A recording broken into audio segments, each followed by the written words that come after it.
you don't mean it. Hurry home, let's never leave the house. But you don't mean it. And stay in bed where all our friends go out. But you don't mean it. Why you let those words come out of your mouth? If you don't mean it. You've been staring at me with the heart of doubt.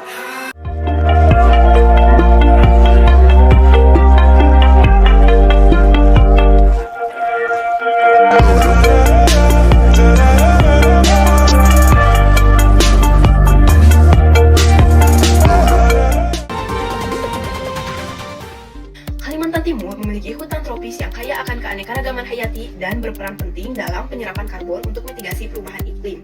Namun, praktik illegal logging yang semakin marak terjadi menyebabkan perubahan signifikan pada ekosistem, meningkatkan emisi gas rumah kaca, dan mengancam keberlangsungan hidup spesies langka seperti orangutan Borneo.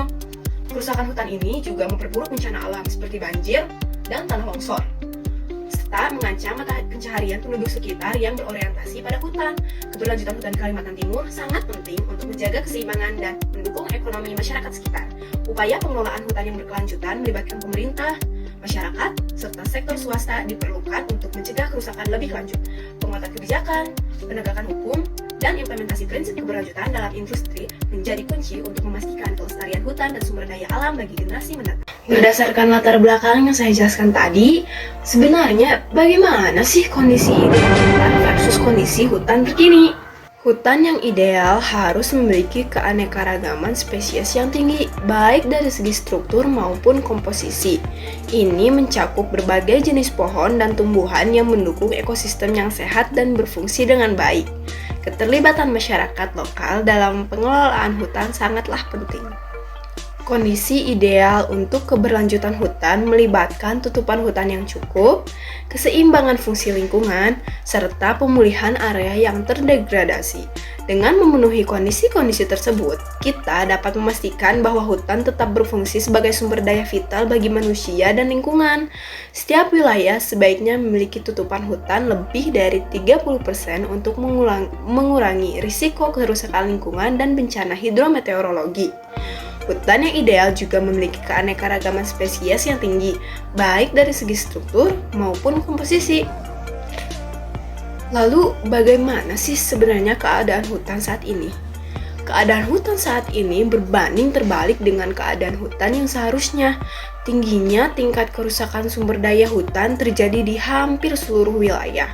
Wilayah Kalimantan misalnya, masih menunjukkan nilai rata-rata deforestasi sebesar 1,11 juta hektar per tahun.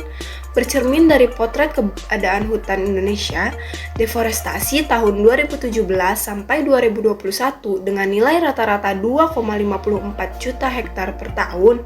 Situasi ini memperlihatkan bahwa hutan Indonesia tidak dalam keadaan baik-baik saja. Sekitar 8,3 juta hektar hutan tersisa pada tahun 2015 dan pada tahun 2024 hutan di Kalimantan Timur tersisa lebih dari 18.000 hektar terbakar. Kawasan ini terus mengalami deforestasi akibat pembukaan lahan untuk kelapa sawit, penebangan liar, dan pembangunan infrastruktur. Jadi, hubungan hutan di Kalimantan Timur dengan illegal logging itu, laju deforestasi berdampak pada habitat spesies langka, seperti orangutan dan bekantan. Selain itu, praktik illegal logging sering disertai kebakaran hutan untuk pembersihan lahan.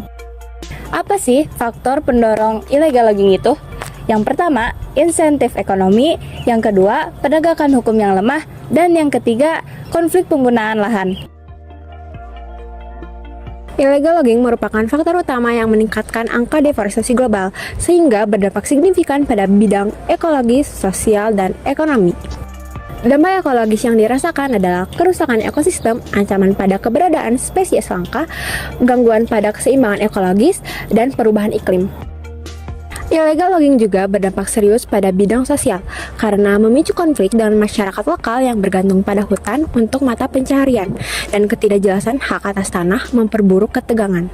Selain itu, illegal logging memang memberikan keuntungan sementara bagi pihak pelaku, tetapi menimbulkan kerugian ekonomi yang berkepanjangan. Salah satu contohnya adalah dari kerusakan ekosistem yang mengurangi potensi hutan untuk hasil kayu dan ekowisata. Oleh karenanya diperlukan biaya yang sangat besar untuk proses rehabilitasi.